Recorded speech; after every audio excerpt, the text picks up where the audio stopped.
but please give me a names that Miami would be buyers up to get rid of Lowry and bring in an upgrade. So I can tell you if I think they're going to be a good life changer or just, the course is going to be the same. Well, the first name, it's not Kelly Olynyk, though I know you're jumping off the page waiting for me to say that name. Not. The first name is Mike Conley, who after this season has 9 guarantees in his contract and is a pretty movable salary. Conley is a more durable player than Kyle, both of whom have dealt with some hamstring issues, and the key thing here is they're in 2 separate conferences. Because there are some guards in the East like Peyton Pritchard in Boston. Pritchard does not play. He's kind of mini Fred VanVleet, where he's a great shooter that's undersized, but a really competent defender, I think. He's smaller. But Pritchard's not moving to the Heat because the Celtics aren't going to do Miami any favors. Mike Conley is the name. He is the key at this trade deadline for a lot of contending teams that feel like they're one point guard, one switchboard away from really making a pretty sizable difference in the postseason where Conley can run pick and roll, take some of the pressure off of Kyle, or take some of the pressure off of Tyler, and can replace Kyle as a more reliable offensive secondary complement. So you want to know when you tell me that, right? I know I'm right. I was right from the beginning. We should have freaking just kept Goran Dragic.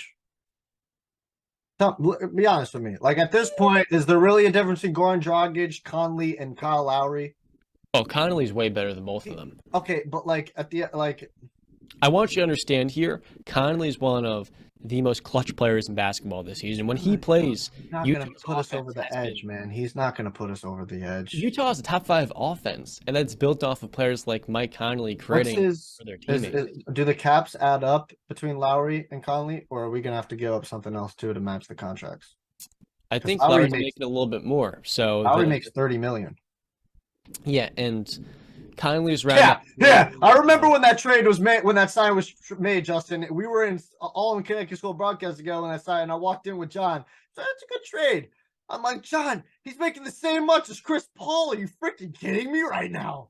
Well, they bought into the initial year on that deal where you thought Lowry would make the difference, and he unfortunately was hurt last year in the postseason. So Conley's making $22 million this year, and then after this season, it's a $24 million deal that's partially guaranteed. Kind of like Al Horford last year, where there's some bonuses mixed in. For the Heat and their payroll, Lowry's making, as you alluded to, upwards to $30 million.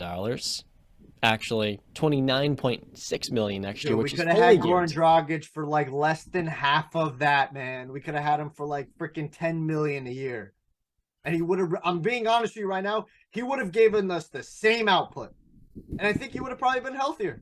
Do we not forget that he was the leading playoff scorer in that finals run? He was. He was, and we missed him for the finals. At 30, Jimmy loved him. They got along really well. They created a bond. They loved each other. I hated that we got rid of him. And then when he got cut from Toronto, I don't know why the hell we didn't go and sign him. And then he went to freaking Brooklyn. Because guess what? Kyle Lowry got injured, right, John, in the playoffs that year? Yeah. Could we have not have used a Goran Dragic? Who's familiar with the system? He's familiar with the system. He's familiar with the players. He's been in that spot before. I mean, Jesus Christ, I feel like I'm talking at a wall right now.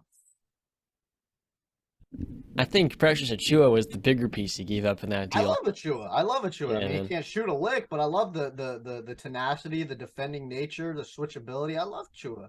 And he was making shots last year, too. It might have been a little smoke and mirrors, but last year he was making pull-up jumpers in the postseason. So give me another name besides Mike Conley, John, or is that the only name you got? So the other name was D'Angelo Russell, but he's played so well in Minnesota on an expiring contract, I'm not sure if the Timberwolves, they kind of have to move him because if they don't extend him, I mean, they're going to let him walk for nothing. So Kyle Lowry for D'Angelo Russell, that would be a much-needed upgrade, I think, for Miami. It's an okay move. Obviously, it's an upgrade offensively, 100%. Yeah, but does it upgrade Minnesota? So why would they do that? Yeah, no. Because they're the team that you said has playoff expectations. Why would they want Kyle Lowry? Lowry's on an expiring deal too, right? Lowry's got one more year to the season, whereas yeah, D'Lo's on expiring. Yeah, I don't think that they would do that then. They would get rid of an expiring contract to bring in a guy who's got another year and he's really on the downward spiral. But yeah, obviously it's an upgrade offensively, defensively, not so much. Basketball IQ, really, and there's no knock on D'Lo, but Kyle Lowry does have a very high basketball IQ. He's very much a player coach in that aspect. But when he's not in street clothes, that is. Yes. Well, no, even when he's on street clothes, he's out there coaching. He's in the freaking middle of the court, basically, calling play like, hey, pick right. You know what I mean? I love the energy, but like still. And the other name is not going to take them to another level offensively, but a fun Miami Heat guy would be Alex Caruso. It's not going to happen because the Bulls want multiple first-round picks, but the Lonzo Ball ilk of players that, all defensive guards, that's what you need alongside Tyler Hero. And that's why they made that Lowry deal, because Dragic was not on the same level as Cal as a defender. The thought process by Pat Riley was, okay, Lowry, he's been a second or third piece on a championship team alongside Kawhi. We're going to get him for 1 or 2 really good years, and it's going to be a much-needed defensive improvement that, outside of the body fat percentage thing, he's going to fit perfectly into this Heat culture. And he's going to really integrate into the closing lineups of games as well. So looking back now, they took a gamble. I think, the PJ Tucker signing was great for them. That was the player they lost. And of course, Duncan Robinson they're stuck with. Yeah.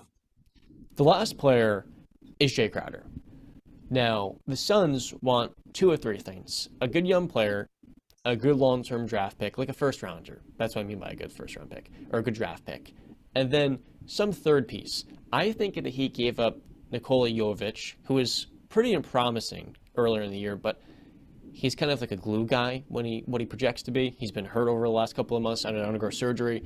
If you move to Jovic and a future first-round pick, they've already got a couple picks owed to the Clippers.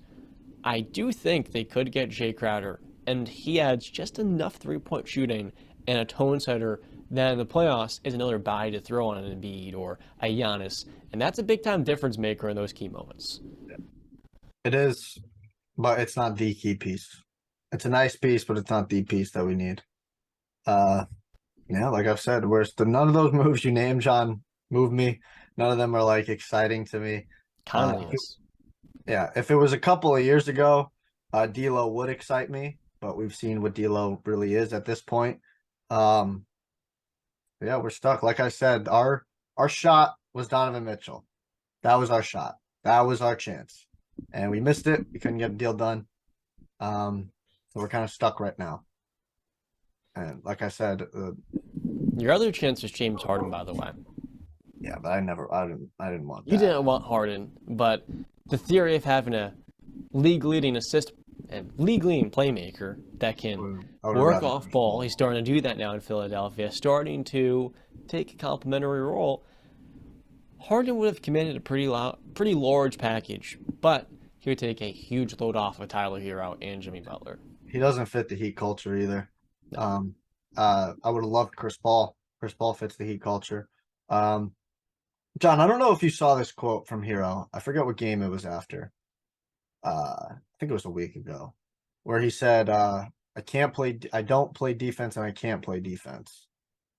I don't know if you saw that quote. He was asked, I guess, I forget what it was, why didn't you play defense or something like that? And he's like, I can't play defense and I don't want to play defense. Now, I don't know if he was just being, a jackass, being sarcastic with the whatever, but. I never saw that. Oh, okay. Yeah, it was after a game in the locker room. He was surrounded by the media and he was asked and he gave that statement. And I was just like, again, I don't know if he was, he said it pretty damn seriously. I don't know if he was just being deadpan with it, being that sarcastic, but if he wasn't, that's another reason why I can't get on with Tyler Hero. That's not Heat culture, man. That's not Heat culture. And that's the thing. He's had some really good moments this year on defense. Again, you don't have to be a good defender. Fight, man. Look at Pat Beverly. He's scrawny and small. That guy fights, though. He's going to give you everything you got. Pat Beverly's another guy who's perfect for Heat culture, too. Yeah, Pat Bev, he was on the team. Chris Yeah. Paul would have been the perfect guy in 2020 when they could have literally got him for one. That's the thing. The opportunity cost of Chris Paul, that's where the Heat missed. Yeah. Though they had just went to the finals, they doubled down on that team with a very short offseason. Chris Paul went to the Suns for 1 first-round pick, Jalen LeCue, who's in the G League now, and Kelly Oubre. You mean to tell me that he could have come up with a better package than that with their first-round picks? If he threw 2 picks in that deal, the Thunder would have probably moved in there. Because why? It's a different conference, and Pat Riley is a guy I would like to see do well if I'm Sam Presti.